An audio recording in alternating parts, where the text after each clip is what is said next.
This week on the Second Act Entrepreneur Show, I am pleased to have Tracey Burnett as my special guest. Tracey is an expert not only in LinkedIn, but in marketing in both the corporate and the entrepreneurial setting. She is a wealth of information. We talk everything from recession to marketing tactics to defining your ideal audience. You will not want to miss this week's episode and miss all of the value and insights that Tracey shares. Without further ado, let's dive into today's show. Hey there, I'm Alisa Connor, ex-corporate marketer turned entrepreneur. And along the way, I made all the mistakes just so you don't have to.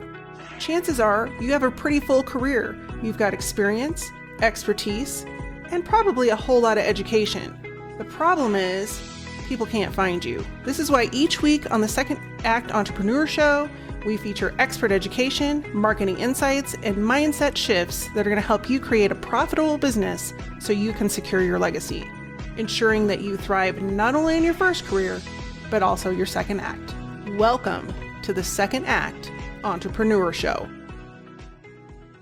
Email marketing is the best way to captivate and enthrall your audience, as well as build trust with them. Yet, I've heard from so many people, it's so hard to write emails. Well, I'm here to tell you there are some fun and exciting things on the horizon that are going to help you do just that. But to get you started, I've created a brand new guide that helps you create that first sequence. It's your welcome sequence, which basically is a hi, great to meet you, so good to know you, here's a few things that might help you out kind of sequence. Yet people struggle with writing. I get it. It can be like banging your head on the wall or staring at a blank screen and going, I have nothing to say. And that stinks. So I've made it easy for you. You can get access to this guide for free over at alisaconnor.com/email guide, all one word. And you can grab your copy today. So if you're struggling with writing that welcome series and you don't know what to say in those first few emails to build rapport and trust with your audience, you're going to want to go grab this guide. It was created with you in mind to make it easy for you to get this done in less than an hour. So go grab the guide today at alisaconnor.com/email guide. And I look forward to seeing you in my inbox.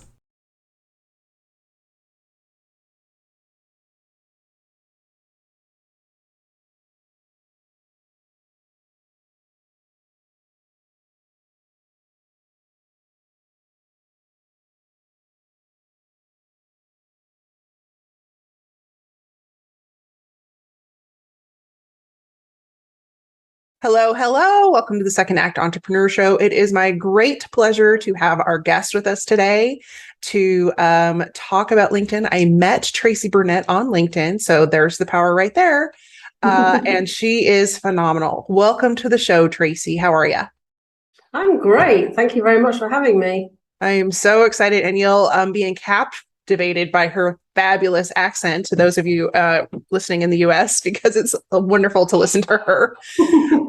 So Tracey, you and I met on LinkedIn and we've had multiple conversations, and you really are the LinkedIn master. And so before you became the LinkedIn master, tell us a little bit about your story. How did you get to becoming an influencer on LinkedIn and really helping people to grow their businesses on LinkedIn? What did you do before that? Well, I've always been in marketing, but I started off in corporate, as so many of us do. So I worked with Unilever many, many years ago, 40 years ago, so long time. And I had various jobs in corporate and financial services, big banks, things like that. And then was director of a design consultancy. And then in the middle of a recession, decided that it would be a really good time to start my own business.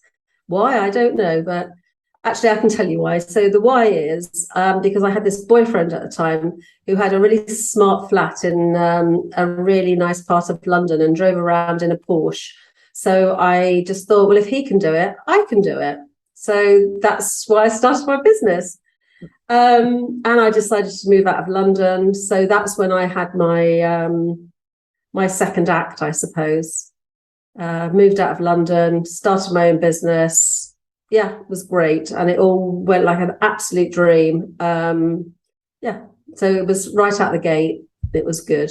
That's so awesome. And I want to stop you for just a minute, because you kind of glossed over a really important piece of that story, which is you started your business during a recession. And I think people get afraid of that. And especially there's like a lot of economic uncertainty right now. People are a little bit leery and they're wanting to try new things, but they also are like, oh, the money thing is scaring me. So I just wanted to take pause really quick and say, Tracey did this and she's killing it. And she did it during a recession. So thank you. So first of all, I had no fear. I mean, I didn't have any dependents, I had a mortgage and all that sort of stuff, but I suppose I had no fear. And it was 32 years ago, so I was quite young. So firstly, I have no fear of recession. I mean, certainly now I do, because in the last 32 years, I've gone through it quite a lot, as you can imagine, or downturns. And in fact, it's also, I don't like anybody talking about recession, because I just think, why are you worrying about it? The more we'll worry about it and talk about it, the worse the situation gets, So, I didn't have any, dependents or anything like that. So it wasn't a worry, but there's three things that are really important, and they were important 32 years ago and they're important now. And this is the basis on really the process that I've been using, that I used then and I still use today and teach today. So the first thing is that I had the right audience. And so I just come out of, if you think of my background, I had a number of years in corporate, and I had a number of years working in a marketing agency, and they did a lot of design work, so annual reports, brochures, packaging, corporate identity, that sort of thing. So that was my background. And then the audience I picked, and in fact, I picked it because it was a recession, because what had happened in the 80s, a lot of creative directors and designers had thought, these companies are making money hand over fist and I'm doing all the hard work, so I'm going to go and start my own business. So there was a lot of agencies out there who were headed by a creative person, so not necessarily a business head, a creative person. And it had gone really well in the 80s because, of course, there's plenty of business around. And then the recession hit and they were thinking, okay, this is starting to dry up. What's the problem? So in I walk and I say, look, I've worked for, the top consultancy in England. I've been director of that agency. I've done new business. I've done account management. And also I've got corporate experience, the sort of, I was your client, I know it from that perspective as well. And so from that, I could create a really good marketing message. And I had a really good pedigree, and I just hit on the right audience. And that's why I was successful. And that's why, why I've stuck with that formula really is I always, when I work with clients, I always try and get exactly the right audience, exactly the right message. And it fits with not only their background, but what they want to do and what they're really good at. Well, and so I love that you're diving into your previous experience, because that helped you align with your audience. What advice would you give to somebody that is not wanting to go with like an audience that say they have experience with? Say, for example, like I came into the tech world. I don't necessarily want to work with people in the tech world. How would you recommend, one, like people figuring out who their audience is, but also how to find them? Like if you're wanting to go after, for example, therapists, but you don't have any experience outside of, the tech world to work with therapists, how do you approach those people, and how do you like get in front of them? How do you, put yourself in front of them as an expert? Well, first of all, you need to pick something that is, you might not pick something that's really out there. So, I wouldn't pick somebody in oil and gas because I've got nothing, I don't know anything about it. I've never probably met anybody that, like zero. So what I often talk about is people's sort of zone of genius. So you've got, if you think of, all the experience and background you've got, which we've just spoken about, and then you also think about, like for me, I'll give you me as an example, is that my thing, if you like, is food. So anything to do with food, eating it, shopping for it, cooking it, talking about it, reading about literally anything. That's my one passion. You get me started on food and I'm off. So if I hadn't have wanted to work with creative people, what I might have done is actually work with, with the food industry of some, it could have been restaurants, it could have been food manufacturing, it could have been anybody, because I know that industry. I don't know it from that insider point of view, but I can talk passionately about it, and passion goes a heck of a long way. And I'm very, I'm still and was then very familiar with what's going on in that arena. It doesn't matter, in many different facets. Might not be that deep, but that would get me through and get me started. I love that. And that's such great advice. And I think one thing that we kind of glossed over that we didn't talk about that is really, really important, and I know you believe in this too, is getting really clear before you start even jumping into the arena, who it is you're talking to. Because I think a lot of times people start a business and they're like, I'm going to help everyone. And I think we would be in agreement to say, please, please don't do that. You can't. No. So try not to do that. I mean, I'm not saying never do it, but try not to do that, because if you've got people talk about an avatar, but that actually is quite a good way of looking at it, because if you've got somebody that you really want to work with, like it could be an old client, it could be somebody you've worked with, it could be somebody in your family, a friend or whatever, and you think, God, they would be my ideal client, you can really get a picture of that person in your mind. And you can, we really need to understand what their pains and issues and challenges and everything are, and also what they want to achieve. Because if we don't understand that, and I'm not saying guess it either, I mean, really understand it by researching and talking to people. If we don't understand that, then we're not really going to be that successful, because, as a business, we're trying to bridge that gap between, where they are now and where they want to be. Yeah. So that is absolutely crucial. I agree. And then that, leads us right into the next topic, which we were going to talk about is, creating really clear messaging for those people. And you kind of touched on it a little bit when you talked about like doing the research to figure out who those people are.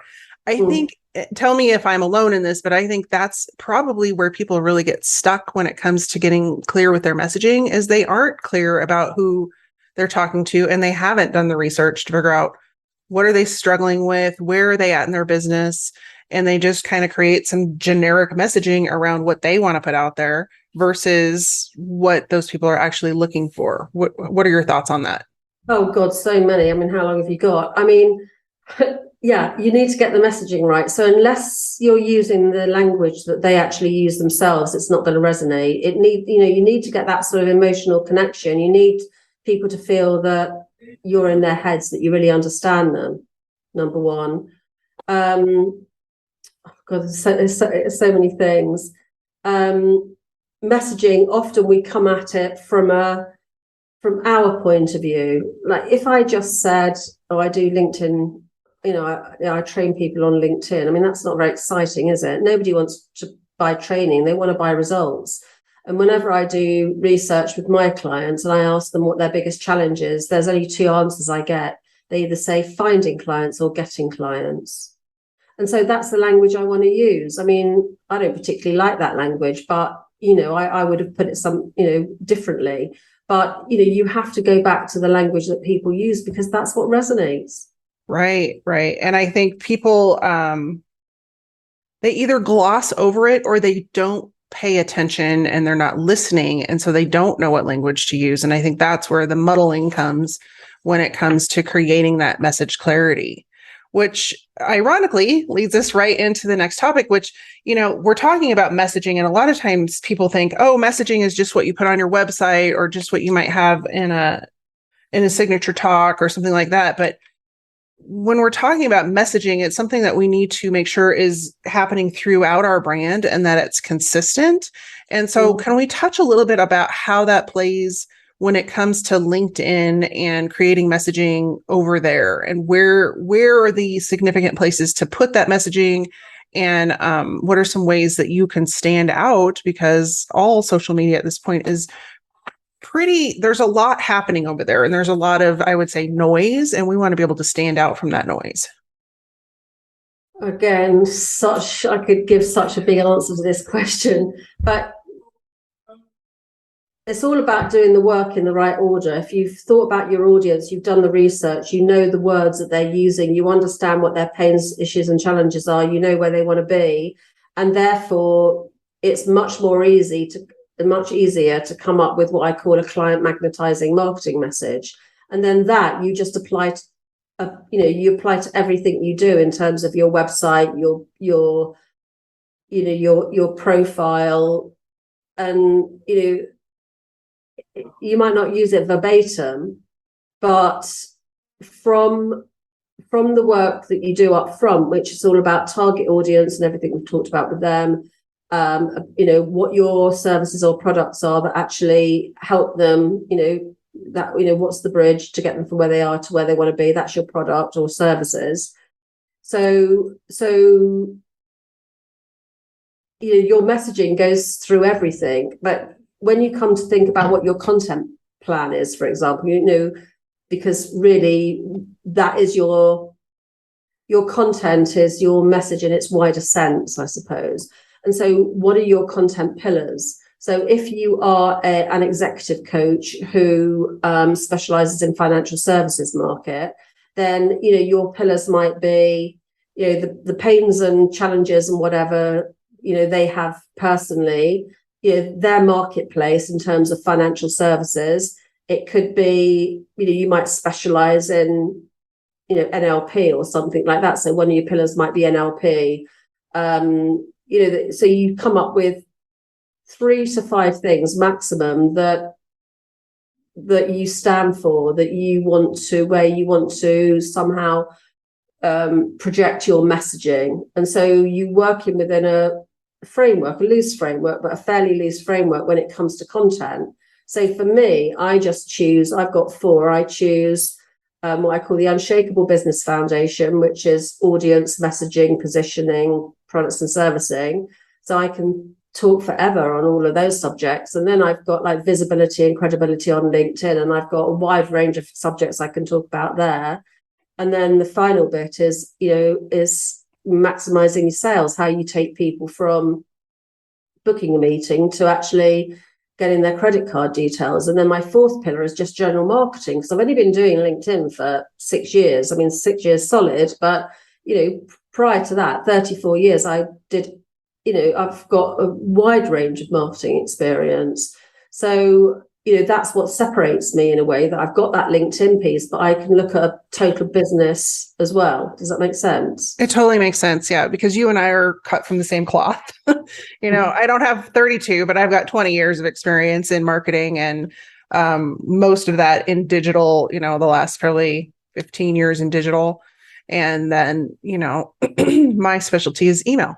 And so, yeah, you have to understand the full picture before you can help people with a specific thing. I think LinkedIn is just one piece of the wheel. It's just one spoke of the wheel. And just like email marketing is one spoke of the wheel. So I'm really glad you pointed that out, because I think a lot of times people hire experts that are like, hey, I'm an Instagram expert. They don't know anything about marketing. They only know about Instagram. And so that's really doing a disservice to the business owner, because they're just focusing on Instagram, but they're not focusing on the rest of the journey. Like, people only spend a flash on that one platform, but if they're not in your ecosphere, as I like to refer to it, and you're not staying in front of them in that ecosphere, it's really hard for them to move forward and become a paying client. Yeah, and that definitely happens on LinkedIn. And there's no point in going hell for leather and spending 24 hours a day on LinkedIn 7 days a week if you've got all your messaging wrong, you've got your target audience wrong. It's a pointless exercise. And then and then there's no point in getting meetings if all those people are just the wrong people. Right. And so, I did actually speak to somebody once when I first researched this years and years ago. And I spoke to him because he was using somebody to help him with LinkedIn, and his calendar was full of meetings, and he had a really cheap product, like $99, and he'd have 5, 6, 7 calls with people every day, and he sold nothing. And this silly person, as he was, he thought he'd reduce his price rather than, I mean, not, seriously, you just want to bang the person's head against a wall, Yeah, exactly. And I run into the same thing, and it's almost never about price. Like, that's the thing. It's like people always think, oh, it's the price is too high or this is whatever, but it's almost never about that. It's that you haven't done your job of answering all of their questions and alleviating all of their fears around the purchase. And so I'm really, really glad you brought that up. Yeah, and people often, the other question people ask themselves is, can I do this? Because it's not just, do they believe in you and you can get them there? It's a very valid question, actually. Can I do this? Because unless you do your part, doesn't matter who you're working with, unless you do your bit, it's never going to work. Right. Because at the end of the day, it's your business, not somebody else's. I mean, I could get really granular and literally show people exactly what to do from step to step if I need to. But unless they follow through, like if you take content, there's no point in doing one post every month or doing one post and saying, well, I didn't get any engagement, so that doesn't work. Right. It's work like that. I think, I know it's not a very sexy marketing message, but, I think, I have to call myself straight talking, and I am straight talking. I just think unless you're going to do this, that's you're not going to get to your goals. Right. I agree. Yeah, I'd rather not work with somebody unless we were really clear about what their goals were and what they were going to do to actually get them to where they want to be, because otherwise it's pointless spending the money. Exactly. So let's dive in a little bit, because you and I are big believers in relationship marketing, and we are big on connection, and LinkedIn is a fabulous platform to make that happen. You can have it happen on any social platform, but what I see more often than not, and me being the email inbox queen, like now I see this huge uptick, and we had a conversation about it yesterday, of people that just think that they have the right to come into your email or your direct messages and pitch their stuff. And so my question for you is, one, how do we avoid that and avoid doing, being that person? And two, how do we create authentic connections and relationships with people on social media? Okay, so the biggest no-no really is just to connect with somebody or message an existing connection and just say, hi, I've got this thing. Do you want a demo? Do you want to talk about it? Do you want to buy it? Do you want to book a call and give them all the links? I mean, that's just like, oh God, no, disconnect. So again, if you're really clear on who you're working with, that avatar, then and what your messaging is, and you're in the mindset that you want to develop relationships, and you want to engender that know, like, and trust factor, then you have to give without any thought of return. And sometimes it works out and sometimes it doesn't. I mean, I get quite a kick from giving anyway, so it doesn't really bother me particularly. But I never contact people and think, oh, when can I pitch them? That's never my intention. And so how can you do that? Well, maybe before you even connect with them, you look at their profile, you look at their website if it's B2B, you look at their content, if they write any content, you comment on their content, you become sort of, visible in a very low key way. So if you've commented on their posts over the 3 weeks or longer, and then you ask for them to connect, then they're much more likely to connect because they know that you're supporting them.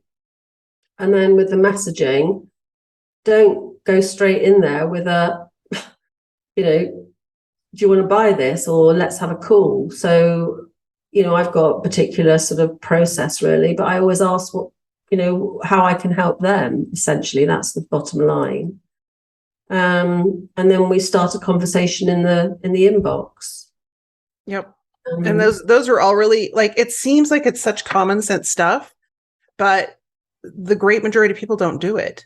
And I think that's a huge differentiator between those who use LinkedIn as a tool for marketing and those who use LinkedIn for, I don't telemarketing. Like, I don't know what word to stick in there, but that's what it feels like.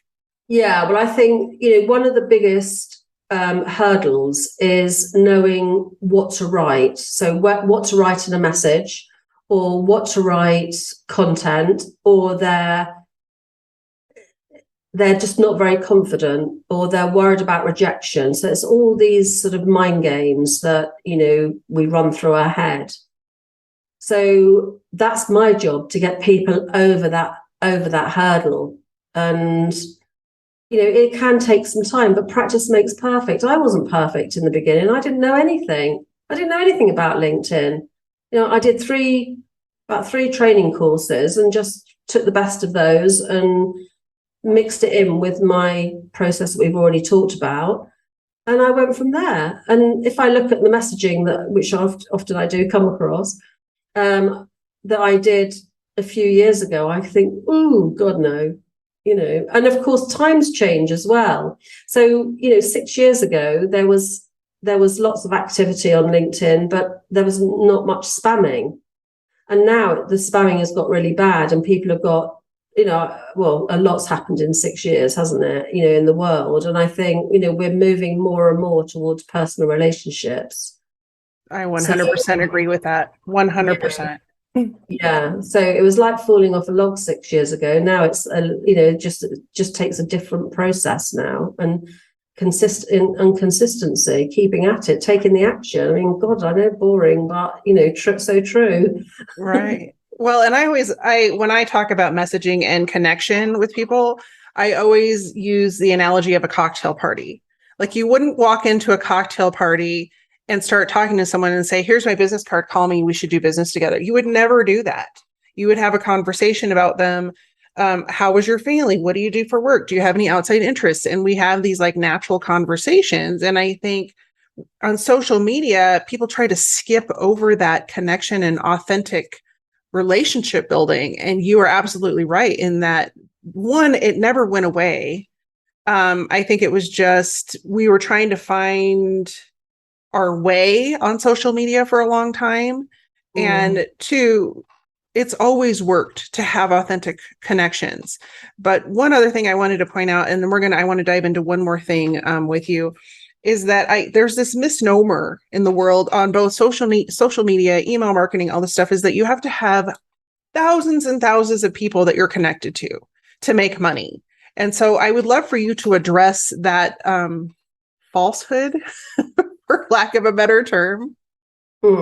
Okay, so you don't need loads of people. You need the right people. So often on LinkedIn, you see people that got 15,000 connections, 60,000 connections, and then you look at their content and they get practically zero engagement. So, why is that? And the reason is that, and it could be historical, now, I won't go into that, but, if you've been on LinkedIn for a number of years, and things have changed on LinkedIn now, but it was easier to build your connections. So if you've got loads and loads of connections, then say, go back to my executive coach who works with high-level people in financial services, if you've got 60,000, 70,000 connections, but they're not high-level people in financial services, they're men with one leg, women with three arms, or whatever, and there's a wide variety of different people, then as soon as you put out a piece of content, LinkedIn, the algorithm shows it to a very small percentage of your network. So if, again, this executive coach, and she's got, the three-armed women and the two-legged men and only one of the high-level people from financial services, that post isn't going to get much engagement. So if it doesn't get much engagement, LinkedIn won't bother to show it to anybody else. And you can imagine if you had, this is not possible, but, 100% of your target audience in your connections, and, a small percentage of them were shown one of your posts, and you've written it for your target audience, this is why audience is important, then you're going to get much more engagement, and therefore it can show it to more of your connections, and then it gets more engagement. So it shows it to more of your first connections and their first connections, and so the ball gets rolling. So I'm just a believer in quality over quantity. And, so many times, because obviously I keep tabs on all of this, it just works. Yeah. And I love that. And it does work. And I've been around you now. Like, I can't remember exactly when we got introduced, but I want to say it was either at the beginning of this year or late last year. And so I've had the opportunity to kind of observe you in action. And it's really true. And I come from that same background of, connecting. And it used to be like face to face or belly to belly, as they say, connecting, but you can do the same thing on social media. And so my last question for you before I let you scooch out of here, or maybe the second to the last question is, when we're looking for those people that we want to connect with. So we might have like a bunch of connections from, say, our previous life that was in corporate or previous jobs or whatever, but we really want to connect with our new target audience. Where can we find those people? What do you recommend people do when they are wanting to connect with specific people on LinkedIn? Okay, so firstly, you need to be very clear about your audience, if you haven't got the message by now. So as soon as you know who it is, then there's a number of different things you can do. So firstly, you could subscribe to Sales Navigator, and you could search for those people on Sales Navigator and get yourself long lists of people who are in your target audience. You could take one person, maybe an influencer in the market, or a thought leader, or somebody that's got a lot of connections that is in that particular marketplace, and look at their connections if they don't make them private. Or you could look at the groups that they belong to. So again, going back to my example of the executive coach, looking for high-level people in financial services, he could look at, an ideal client that's got a lot of connections on LinkedIn, look at their groups and find people that way. Or you can just search for groups. So in the search bar, top left-hand side, you could put, I don't know, leaders in financial services, or just start to type different things that relate to your audience. And you might find a group that is, leaders in financial services. And so you join that group. And in theory, if you're joining groups that attract your ideal audience, those groups should have at least some of your ideal audience in. And then the beauty of that is, if you're both group members, you can connect with first, second, and definitely first, obviously, second and third connections and people outside your network because you're in a group. Or again, you need to train the LinkedIn algorithm. So whatever you do on LinkedIn, LinkedIn's going to give you more of it. So if you start connecting with certain people, you'll start to get certain people recommended to you. You'll start to see more of those people in your newsfeed because they've written content. Then you can look and see who's commented, because the chances are that the people that comment on your ideal audience's posts are their peer group or connected to their peer group. So if you want to do it for free, i.e. not use Sales Navigator, then you just have to be a bit of a sleuth, really, and find people through your own research. But groups is an ideal one. Or again, if you've got people that that in the market, in the right target market, then you can just look at their connections, look at their posts. And you can start commenting on their posts, because then people in the target market will find you too. So that's just a few. Those are such great tips. And I think people often try to make it more complicated than it is. And so I love that you gave people the option for both a paid upgrade to Sales Navigator, or you can do it on your own. It's just going to take a little bit more ingenuity and time to do that. Yeah. And there's basic search as well on LinkedIn. So again, top left search bar, but it just doesn't give you very many fields.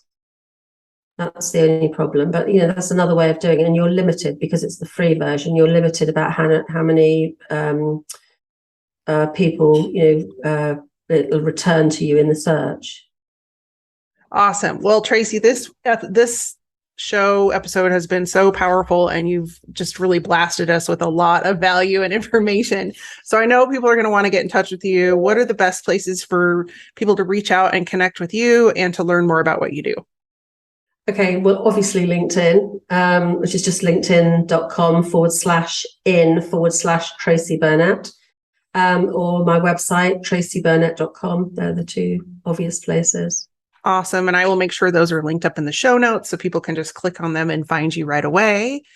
Anything else that you want to leave the audience with before we wrap up today's show? Yeah, I mean, just a bit of advice really, which is just, decide on a path and, be consistent and keep at it because things don't happen overnight. Oh, such great advice. And it couldn't be more true. Well, thanks again for being here. We really appreciate your insights and your value around both LinkedIn and marketing. And in the meantime, if you've enjoyed this episode, we'd love for you to share it with a friend and help them out in growing their business. Until next week, I hope you take care, stay safe, and be well. So there you have it. Wasn't that a great interview with Tracey? I hope that you found some value and some tidbit that you're going to go and try today, because we can share all of our advice and our insights and our experience with you, but you have to put it into action. So I would love to know what you're going to put into action. If you want to come and share with me over on social media, the two best places to find me are on Instagram at Alisa M. Connor or on LinkedIn. And if we're not connected on LinkedIn, send me a connection request and let me know that you found me by listening to this podcast. In the meantime, I hope you have a great week and specifically a great Thanksgiving if you're in the United States, and that you know that I am grateful for you and that you tune in every single week. Be well, take care, and stay safe. Best wishes to you and your family. Did you miss something during the podcast? Maybe forgot to take notes? No worries, we've taken all the notes for you. All the resources, links, and information in this episode you can find over at alisaconnor.com/podcast. That's ALISACONNER.com/podcast.